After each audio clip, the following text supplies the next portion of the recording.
नमस्ते विद्यार्थी मित्रों। सिद्धि हिंदी विद्यालय की ऑनलाइन क्लास में आप सबका स्वागत है।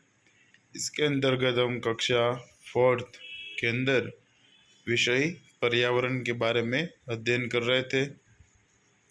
इसके अगले वीडियो के अंदर पाठ नंबर 7वां रिया की ट्रेन देर से उसके बारे में पढ़ रहे हैं।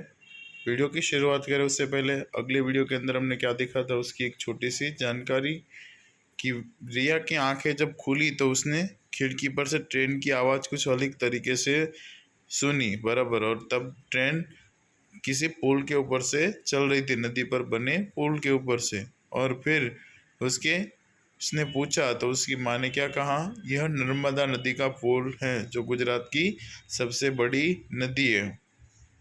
कुछ दूरी पर उसको अन्य दो पुल दिखाई दे रहे थे तो उसने पापा ने उसको बताया कि पहला पुल है वह गोल्डन ब्रिज है तथा जो दूसरा एवं पुल है वो कौन सा है, केबल ब्रिज है जो भारत का सबसे बड़ा केबल ब्रिज है, ऐसा बताया। उसके पापा ने आगे बढ़ते हैं। गर्मियों के दिन होने के बावजूद नदी में खूब पानी था। कुछ मछुआरे मछली पकड़ने हेतु जाल बिछाकर अपनी नाव में बैठे थे कि गर्मियों का दिन था फिर भी नदी के अंदर क्या था, बहुत पानी था। और जो कुछ मछुआरे थे वो अपनी नाव के अंदर बैठकर जाल बिछाकर बैठे थे मछलियों को पकड़ने के लिए। खूब लंबा होने से यह सब देखने में खूब मजा आया। और जो पुल था वो बहुत ही लंबा था, इसलिए उसको पूरी नदी और उसके अंदर क्या हो रहा था वो देखने में मजा आ रहा था। पापा ने कहा, रात्रि में जब आप लोग सो रहे थे तब हमारी ट्रेन साबरमती, वात्रक, महिसागर एवं विश्वामित्री जैसी बड़ी नदियों पर बने पुलों पर से गुजरी थी। अभी आगे सूरत के पास तापी नदी का पुल आएगा, उसे जरूर देखना। पापा ने क्या कहा कि रात में जब तुम लोग सो रहे थे तब हमारी ट्रेन और भी नदियों के ऊपर साबरमती, वात्रक, महिसागर एवं विश्वामित्र जैसी बड़ी नदियों पर बने पुल पर से गुजर रही थी। अभी आगे सूरत के पास तापी नदी का भी पुल आएगा, उसे जरूर देखना। बाहर के दृश्य देखने में खूब मजा आया। नदी किनारे के इलाकों में हरे भरे खेत व कुछ खेतों में केले की खेती होती दिखाई दे रही थी। बाहर का नज़ारा देखने में बहुत ही मजा आया। नदी किनारे के इलाकों में क्या था, हरे भरे खेत थे तो कुछ खेतों के अंदर केलों की खेती हो रही थी। चारों ओर हरे पेड़ों की वजह से खूब ठंडी हवा चल रही थी।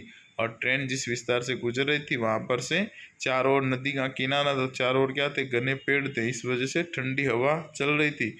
ऐसी सर्द हवा का अनुभव गांधीधाम में कभी नहीं हुआ था और ऐसी ठंडी हवा का अनुभव गांधीधाम के अंदर कभी उसको हुआ नहीं था।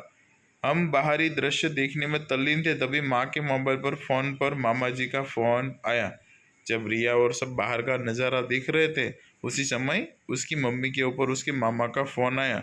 वे हमें रेलवे स्टेशन पर लेने आने वाले थे, इसलिए माँ ने उन्हें बताया कि हमारी ट्रेन 2 घंटे देरी से चल रही है।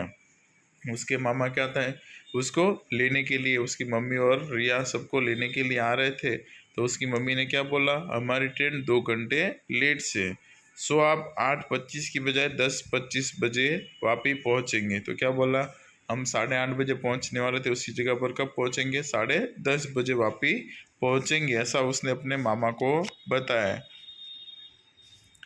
आपने पुल देखा है? कहाँ कहाँ? हाँ, हमने पुल देखा है। तुम लोग गांव के अंदर जाते हो यहाँ सूरत से तो यहाँ पर नर्मदा नदी का पुल आता है, तापी नदी का, दोनों पुल आते हैं। जब आप लोग यहाँ से गांव में जाते हो तब बस से या ट्रेन से, दोनों कहीं पर से भी जाओ।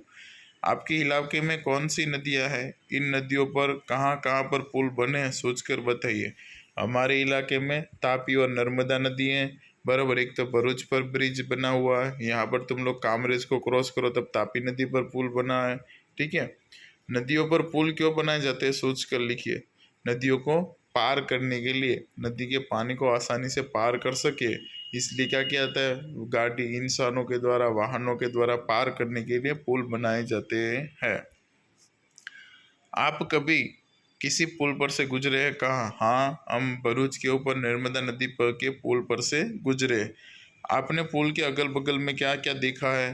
तो पुल के अगल बगल में क्या देखते हो? तो कुछ जंगल आता है, पेड़ पौधे, कहीं विस्तार के अंदर पुल के अगल बगल में क्या होता है कि भाई बड़ी बड़ी इमारतें भी होती है, बड़े बड़े घर भी होते हैं। रिया की रेल किन किन नदियों के पुल पर से गुजरी? तो रिया की रेल बताया ना फिर उसके पापा ने, साबरमती, फिर उसके पश्चात वात्रक, और कौन कौन सी नदी है देखो आगे फिर से रिवाइंड मार के दिखाता हूँ। क्या दिखाया लिखा है? साबरमती, वात्रक, महिसागर एवं विश्वामित्र जैसी बड़ियों बड़ी नदियों के ऊपर से रिया की ट्रेन गुजरी थी। ठीक है, आज के लिए इतना ही। आशा रखता हूँ आज की वीडियो में सबको समझ में आया होगा। वीडियो को सुनने के लिए थैंक यू।